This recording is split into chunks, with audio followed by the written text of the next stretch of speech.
vamos falar da classe média. O que a classe média quer com o cinema? Por que a gente está aqui tocando nesse assunto da classe média, antes da crítica midiática?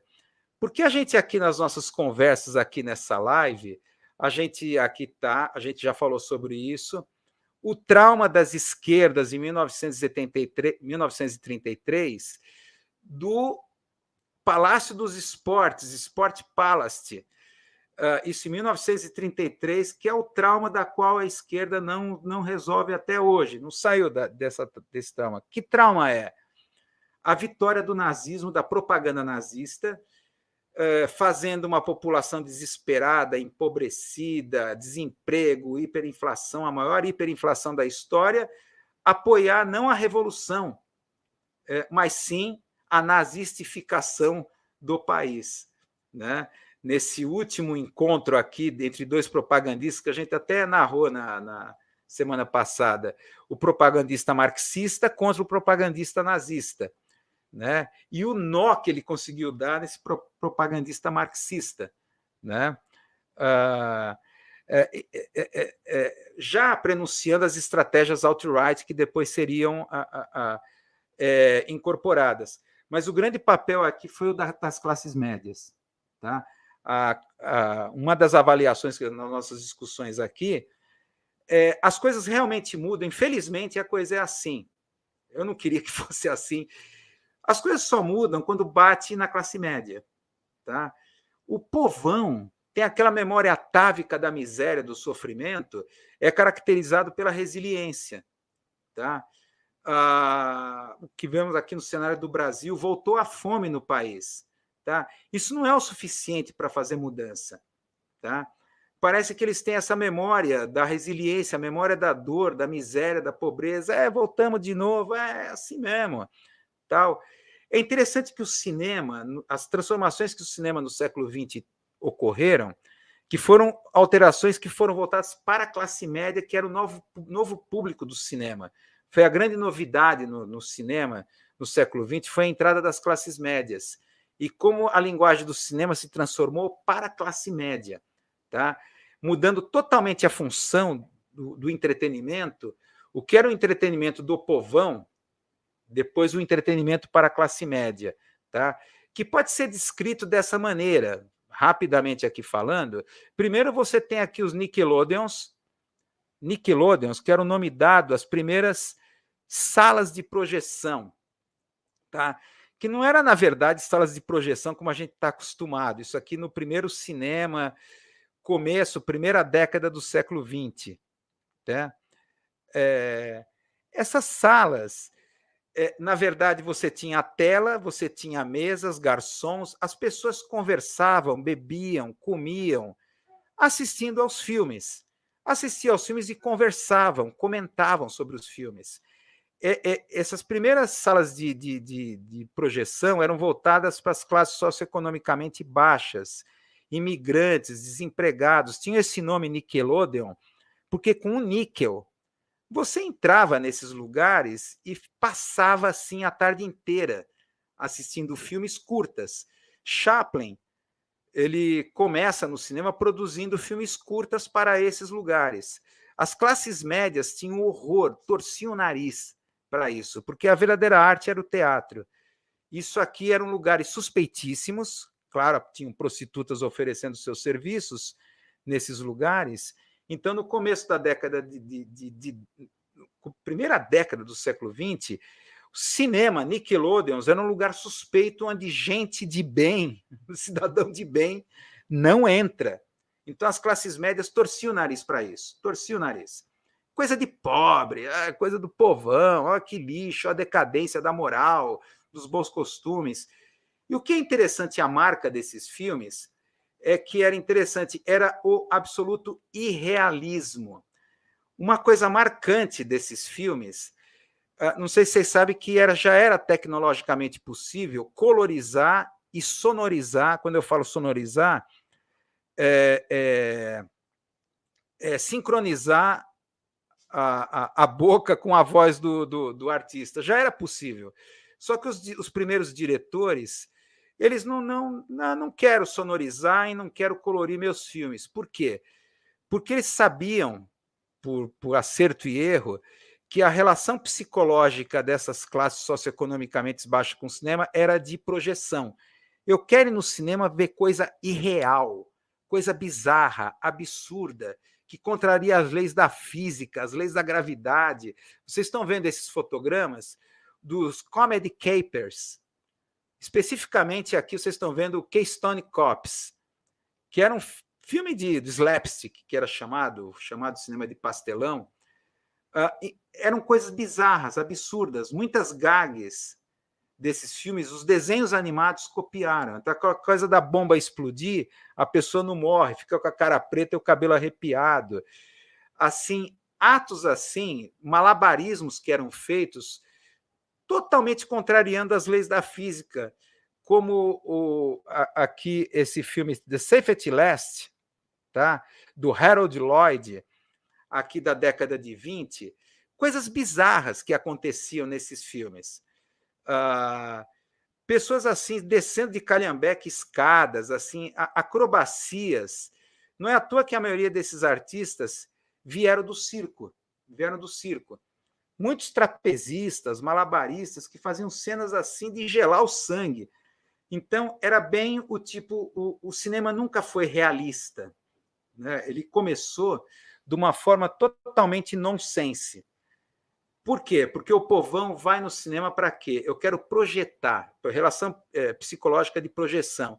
Eu quero ver no filme tudo aquilo que não existe na realidade. Tá? Isso, claro, muda.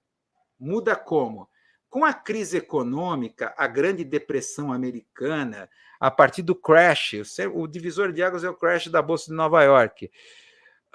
O povão que pelo menos tinha um níquel para ir no Nickelodeon, nem isso mais tinha.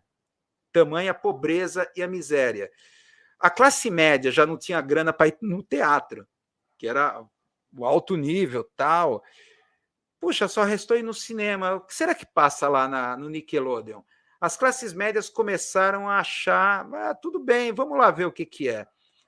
Começaram a ocupar os Nickelodeons, por falta de opção de entretenimento. E o que eles viram, eles não gostaram. A classe média não gostou. Por vários motivos, a classe média ela é realista. Diferente das classes socioeconômicas mais baixas, que tem uma relação de projeção, eu quero ver o irreal, tudo aquilo que eu não tenho na vida, eu quero ver na tela. As classes médias elas são tomadas por um realismo. Eu quero ter uma relação de identificação. Eu quero ver pessoas parecidas comigo, eu quero ver uma realidade parecida com a que eu vivo. Tá? Por isso que Hollywood, com as primeiras pesquisas, os focus group, no momento que as classes médias estavam ascendendo ao cinema, eles descobrem uma fórmula, Hollywood descobre uma fórmula que vai alterar totalmente a linguagem cinematográfica. Primeiro vai produzir o chamado realismo hollywoodiano, entra a sonorização, entra a cor, entra a chamada montagem realista, né, em que você começa a ver o filme como se fosse a própria realidade, tá? E descobre Hollywood essa forma de manipular as fantasias das classes médias, o esquema clichê da quebra da ordem e retorno da ordem, que a gente já falou várias vezes aqui nessa live disso daí. A classe média ela tem uma cabeça ambígua. É isso que eles descobriram, que é marcante isso na classe média. Por um lado, ela odeia o sistema, odeia o emprego que tem, odeia segunda-feira, adora sexta-feira, fala sextou, é como se fosse a carta de alforria. Não gosta, o cotidiano é uma porcaria, é monótono, é cinzento, é todo dia a mesma coisa, eu tenho que trabalhar. Eu odeio o sistema, mas, por outro lado, eu preciso do sistema para quê? Para subir na vida. Daí esse realismo da classe média, ao mesmo tempo odeia o sistema, odeia o emprego que tem, está lá no trabalho, o que está fazendo? Está vendo lá calendário para ver quando é que vai ter feriado prolongado. Né?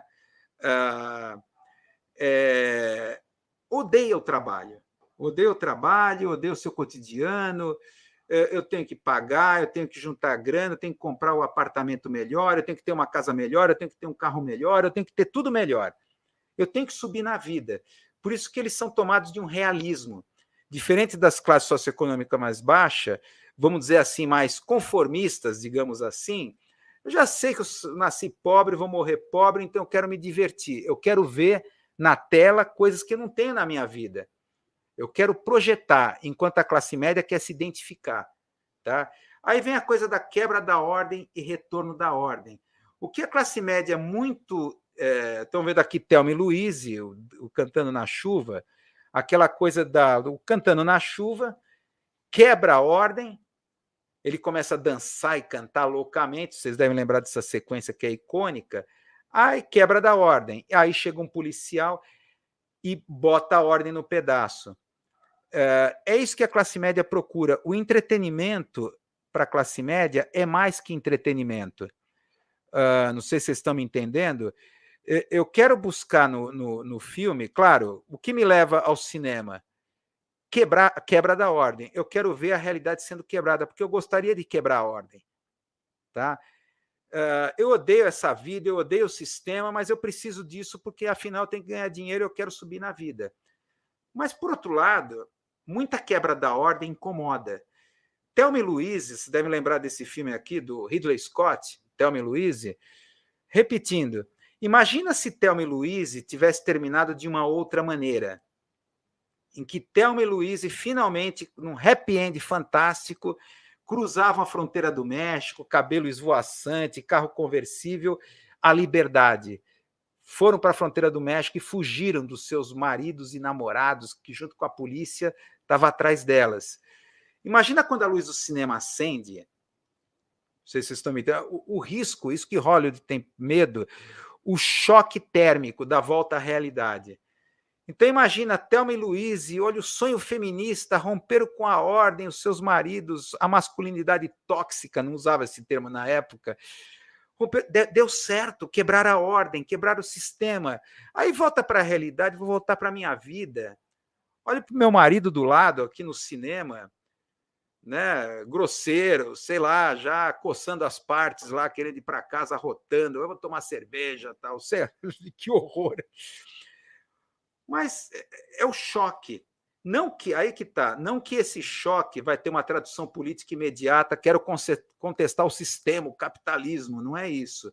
Mas é esse mal-estar que é evitado em Hollywood. Então a classe média, o que forçou a alteração da linguagem, forçou isso daqui, isso que a classe média odiava, o happy end do filme mudo, do filme slapstick, para voltar para o happy end que o herói restabelece a ordem. Eu estou dando um exemplo aqui, o Stallone Cobra, o Rambo, são exemplos limítrofes, né? Isso daqui. O problema do happy end, não é à toa que muitos de diretores do filme mudo, entre eles Chaplin, foram perseguidos pelo macartismo, é que os filmes deles foram considerados anárquicos, ou comunistas, ou suspeitos de práticas anti-americanas. Porque sempre o happy end, os heróis quebravam a ordem, quebravam o sistema. Então, aqui o gordo e o magro, tirando o sarro dos policiais, os policiais são idiotas. O Keystone Cops do Comedy Capers é um bando de idiota, incompetentes, e por isso são engraçados. As pessoas riam do policial. É a realidade ali do começo da década do século XX, os grandes conflitos entre capital e trabalho, a repressão policial contra o trabalhador, que está lá presente lá nos tempos modernos do Chaplin. Tá? Então, era legal rir do policial, né? Rir do policial, tirar o sarro dele, olha que ridículo, tal. Isso as classes médias não gostaram. Então, teve que ter uma mudança no happy end, e no happy end agora o herói é aquele que restabelece a ordem, não que quebra a ordem. A ordem é quebrada, é divertida, a classe média espera isso. Essas mudanças podem ser encontradas, a crítica mediana. Um último exemplo aqui para a gente, um pequeno exemplo disso daí. Não sei se alguém lembra de uma novela chamada Pecado Capital, não a original lá dos anos 70, o remake que foi feito da novela Pecado Capital, nos anos 90, já final dos anos 90. não sei se vocês lembram dessa novela Pecado Capital, que a protagonista, que tem o Carlão, né, que é o protagonista, que acha uma mala cheia de grana no táxi dele, e com essa mala compra uma frota de táxi. A Lucinha é a sua namorada. Tá? A Lucinha mora no subúrbio do Rio de Janeiro e ela trabalha numa casa do Salviano Lisboa. O Salviano Lisboa, que era um cara milionário, que era o patrão dela, Salviano Lisboa. Então ela pega o trem. Então, essa novela Pecado Capital foi um fracasso de audiência. Assim, a audiência despencou. Assim, nos primeiros 15 dias, se não me engano, foi uma novela do horário das 18 horas, a novela Pecado Capital na TV Globo, teve um problema sério de audiência, um problema complicado, porque tinha tudo para dar certo. Era um remake de uma novela de sucesso, do Dias Gomes, não sei qual foi o escritor da novela Pecado Capital, Janete Claire, acho que foi da Janete Claire, Pecado Capital, deve ter sido, não sei se foi do Dias Gomes, agora não estou lembrado. Foi da Janete Claire, porque a novela Pecado Capital entrou no lugar do Roque Santeiro, que era do Dias Gomes, que foi censurado pela ditadura militar, e entrou com urgência Pecado Capital. Tá? Janete Claire. Tinha tudo para dar certo. Aí foram feitas focus group, pesquisas como eles fazem, né, pesquisas qualitativas, o que está pegando, por que está despencando a audiência dessa novela que tinha tudo para dar certo. O que aconteceu? O problema era o seguinte, os primeiros capítulos, os primeiros 15 dias, era muito focado na história da Lucinha, aquela coisa, lavar roupa todo dia, que agonia, essa coisa então era a vida do pobre, ela no trem da central, indo para o trabalho. Então, na verdade, a trilha musical da novela é Dinheiro na Mão é Vendaval, lá do Paulinho da Viola, né, que cantava. Mas aquela lavar roupa que também fazia parte da trilha musical da novela, que é, pelo menos, original, que era a música da Lucinha, lavar roupa todo dia, que agonia. Aí o que aconteceu? Era muito focado na pobreza dela, na vida no subúrbio. Pobre não gosta de olhar para outro pobre. Esse é o problema que pegou. O bicho pegou. Eu não quero me identificar. Eu quero ver na novela tudo que eu não tenho. Isso confirmou essas pesquisas, por exemplo, do Dieter Prokop, que é um dos grandes historiadores do cinema, que fala dessa mudança estrutural na linguagem. Isso que a gente está falando. Classe média quer se identificar, povão é projeção. Então, eu quero ver o que eu não tenho, eu quero ver rico, eu quero ver geladeira cheia de comida que eu não tenho em casa. E tiveram que acelerar a novela para ela se casar com o Salviano Lisboa, para aí o núcleo rico da novela ter mais espaço. E aí restabeleceu a audiência, pelo menos para os padrões do horário, voltou para o trilho, como eles chamam, do horário. Então, bem essa coisa da relação da diferença de projeção e identificação. Para a classe média, o cinema funciona como mais que entretenimento. É um mecanismo de racionalização do seu próprio cotidiano. Tem uma função. Eu quero voltar, eu quero viver vamos dizer assim, uma catarse de quebra da ordem, banco explodindo, coisas sendo roubadas, terroristas, o Freddy Krueger, o Jason, coisas explodindo, a ordem sendo quebrada, para depois ser restabelecida. A ordem sendo restabelecida. Aí, quando volta a ordem, eu volto para a minha vida como se nada tivesse acontecido. Né? Evita esse choque da volta à realidade. Tá? Coisa que filmes não hollywoodianos, coisa que não tem em filmes não hollywoodianos. Basta ver a final do Laranja Mecânica do Stanley Kubrick, que não há retorno à ordem. Pelo contrário, né? A coisa se vê que depois a coisa piorou exponencialmente. Né? Isso é um dos quesitos aqui, já que estamos falando de crítica de cinema, tá? Vamos entrar aqui, claro, na crítica